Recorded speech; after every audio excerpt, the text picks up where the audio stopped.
आपलं सहर्ष स्वागत आहे कौल महाराष्ट्राच्या वृत्तवाहिनीवर। माझं नाव आहे सतीश, आपल्याबरोबर आहेत कॅमेरामॅन विजय साखरे। मी आलेलो आहे जोगेश्वरी ईस्टला, शिवटेकडीला। शिवटेकडी हा नाव ऐकल्यावर आपल्या डोळ्यासमोर एक गोविंदा पथक नक्कीच येतो, तो आहे जय जवान गोविंदा पथक। जय जवान गोविंदा पथक हा गिनीज बुकमध्ये आलेला आहे, त्यांच्या नावावर वर्ल्ड रेकॉर्ड आहे। आणि ह्या पथकाला आपण या व्हिडिओच्या माध्यमातून भेट देणार आहोत। त्याच्यानंतर त्यांचे प्रशिक्षक संदीप ढवळे सर यांच्याशी थोडी चर्चा करू। या व्हिडिओच्या माध्यमातून आपण ती चर्चा दाखवणार आहे। तर चला मग आजच्या व्हिडिओला आपण सुरुवात करूया, बरोबर ना? आपल्याबरोबर जय जवान गोविंदा पथकचे प्रशिक्षक संदीप ढवळे सर आहेत। संदीप ढवळे सर, आपलं सहर्ष स्वागत आहे आपल्या वृत्तवाहिनीवर। नमस्कार। मी पहिला प्रश्न असा विचारेन तुम्हाला सर, थोडक्यात आपल्या जय जवानचं यावर्षीचं काय संकल्प आहे ते सांगणार? चालू वर्षी संकल्प असं काही नाही आहे। दरवर्षीप्रमाणे आपण दहीकरा दिवशी जे आपले नवतर चांगले लागत असतात ते अजून उत्तमरित्या कसे बनवता येईल त्याच्याकडे जास्त फोकस आहे। आणि त्यामुळे महत्त्वाची गोष्ट आहे की गेल्या वर्षी जो काही 9.5 थराचा प्रयत्न होता तो थोडक्यात काही सेकंदासाठी हुकलेला, त्यासाठी देखील आम्ही चालू वर्षी प्रयत्न करणार आहोत। सर, एक असं वाद आता निर्माण होतोय, खूप वृत्तवाहिनीवर आपण बघितलेलं आहे की काही कुठच्या तरी तुम्ही पॉलिटिकल पक्षात जाऊन थर लावलेत, त्याच्यामुळे यंदा प्रो गोविंदामध्ये तुम्हाला पार्टिसिपेट करून दिलं नाही, असं काय वाद आहे का? त्या गोष्टीचा आणि दहीहंडीचा काही संबंध नाही आहे, त्यामुळे हा वाद आम्ही निर्माण केलाच नाही आणि या वादात आम्हाला उडी पण घ्यायची नाही। सर, अजून एक असं विचारेन की जे आता नवीन गोविंदा आहेत, नवीन जे जॉईंट होतात, त्यांच्यासाठी तुम्ही दरवर्षी काही नवीन असे प्रोग्राम आयोजित करता का ज्यांना चांगलं प्रोत्साहन भेटेल? दरवर्षीप्रमाणे आम्ही म्हणजे मे महिना आला की आम्ही आमची प्रॅक्टिस चालू करतो। त्या दरम्यान आम्ही ऑलिम्पिक म्हणजे जसं मॅरेथॉन स्पर्धा असते, बैठका असतात, नमस्कार असतात, त्या छोट्या आम्ही स्पर्धा आयोजन करत असतो आणि त्या माध्यमात आम्ही आमचे नवीन खेळाडू तयार करत असतो। मी लास्ट टाईम तुमचे ते स्पॅनिश स्टाईलमध्ये तुम्ही थर रचलेले आहेत, खूप सुंदर प्रकारे रचलेले आहेत। ह्याची ट्रेनिंग तुम्ही किती दिवसा अगोदरपासून सुरू केली? ट्रेनिंग वगैरे असं काही नाही। 24 जानेवारीला वाढदिवस होता आणि त्या वाढदिवसानिमित्ताने 26 जानेवारी त्या दिवशी मुलांनी माझा केक घ्यावला। मी 2 दिवस बाहेर होतो, तर केक कापतानाच मुलं म्हणाले की आपण असे ट्राय करूया, म्हणजे हरकत नाही करूया। तर तो पहिला प्रयत्न सक्सेस झाला, तर आम्ही लगातार 5-6 दिवस आम्ही ते प्रयत्न केले आणि त्या प्रयत्नाने आम्ही ते स्पॅनिश पद्धतीने त्याला शब्द आहेत, पिलर दी 5, 2D5, 2D6, असे 3D7, असे त्या प्रकारामध्ये आम्ही आमचे प्रकार उभे केले। प्रो गोविंदा आता जो 2 वर्षापासून क्रेज आहे, तर ह्या क्रेजमुळे आपल्या कुठे ट्रेडिशनल जी पद्धत आहे दहीहंडी लावण्याची, त्याच्यात काय त्यांचे नियम वेगळे आहेत, स्पीड आहे आणि आपली ट्रेडिशनल पद्धत वेगळी आहे, त्याच्यामध्ये काय असं तुम्हाला वाटतं की त्यामुळे आपली ट्रेडिशनल पद्धत इफेक्ट होते? असं काही नाही आहे। जो प्रत्येक मंडळ जो खेळतो आहे तो उत्तमरित्याच खेळतो आहे आणि आठवड्यातरी स्पर्धा आहे, त्यामुळे 2 महिन्या अगोदर मुलं सराव करायला लागले, त्यामुळे स्पर्धेच्या निमित्ताने का होईना पण आपली संस्कृती टिकते, स्पर्धा देखील खेळायला मिळते आणि उत्सव देखील साजरा करण्यात येते। तर असं काही मला वाटत नाही काय असं। यावर्षी काय तुमचा नवीन संकल्प? आता आम्ही कमसे कम 2 वर्षापासून ऐकतोय 10 थराचा संकल्प आहे आणि गेल्या वर्षी थोडक्यासाठी हुकला, यासाठी कसं काय तुमची तयारी असेल, कशी काय? मला सांगायला गर्व वाटेल की पहिल्यांदा प्रयत्न मी 2010ला केलेला 10 थरांचा, त्यानंतर 17, 18, 19 आणि आता लगातार 22, 23, 24 असा प्रकार चालूच आहे। पण काही प्रयत्नांना आम्ही थोडं वरचढ येतो आहे। गेल्या वर्षी आम्ही 9.5 थर लावले आहेत, पण चालू वर्षी आम्ही नक्कीच 10 थराचा प्रयत्न पूर्ण करणार आहोत। अजून एक तुम्हाला असं विचारेन की दहीहंडी बोललात तर इंजुरी आहे, खास करून या इंजुरीसाठी तुमच्या पथकात काय असं प्लॅन वगैरे तुम्ही तयार करता ज्या कारणामुळे 0% इंजुरी व्हावी?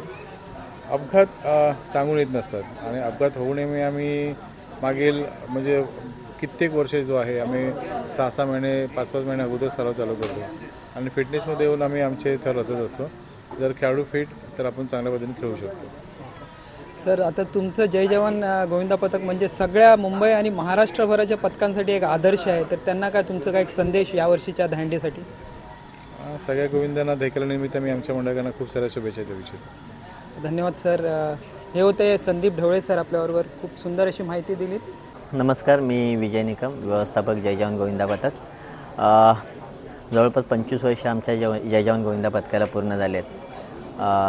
आपणचे लाडके आणि सर्वांचे परिचित असे प्रशिक्षक श्री संदीप ढवळे यांच्या नेतृत्वाखाली जय जवानच्या गोविंदा पथकाची 15 खेळाडूपासून सुरुवात झालेली आज जवळपास 700 ते 800 गोविंदा या जय जवान गोविंदा पथकामध्ये आहेत। नवनवीन विक्रम जय जवानच्या नावावर आहेत आणि ह्या विक्रमाचं श्रेय साहजिकच आपल्या संदीप सरांना आणि संदीप सरांनी घडवलेल्या खेळाडूंना जातं. माझी हंडी फोडण्याचं निमित्त एवढंच आहे की जस्ट एक क्रेज असते, जय जवानच्या रक्तामध्ये हंडी आहे प्रत्येकाच्या, तर त्या दिवशी एखादी हंडी फोडायला मिळाली तर जरा बरं वाटतं.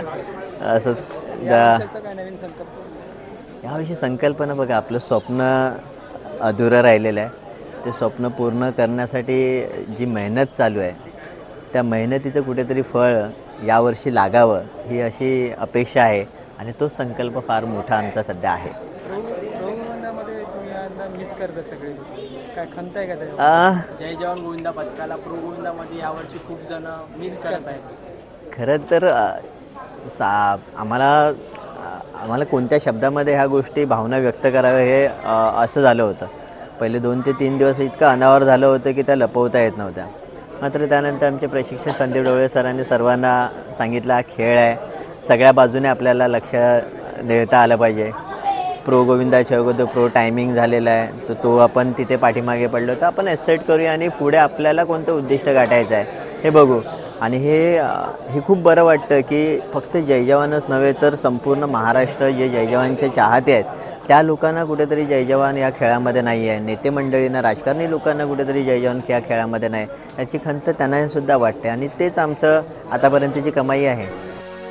तुझ्या घरात नाही पाणी घागर उतानी रे गोपाळा, तुझ्या घरात नाही पाणी घागर उतानी रे गोपाळा.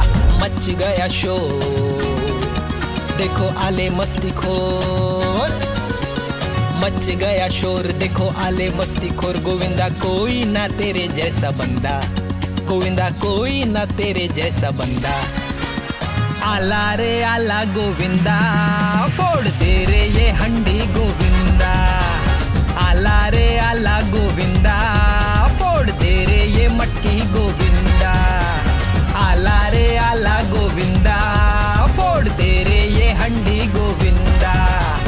आला रे आला गोविंदा, फोड़ दे रे ये मटकी गोविंदा.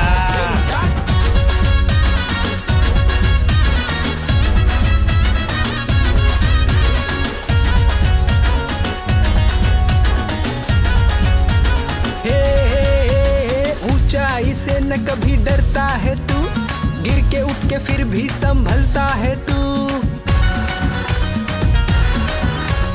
ऊंचाई से न कभी डरता है तू, गिर के उठ के फिर भी संभलता है तू. लाखों में तू ही है एक बंदा, लाखों में तू. तर मित्रांनो, ही होती जय जवान गोविंदा पथकची नारळी पौर्णिमेची हंडी आपण फुटताना पाहिलेली आहे व्हिडिओच्या माध्यमातून. आशा करतो हा व्हिडिओ तुम्हाला आवडला असेल. व्हिडिओ आवडला तर व्हिडिओला लाईक करा, शेअर करा, कमेंट करा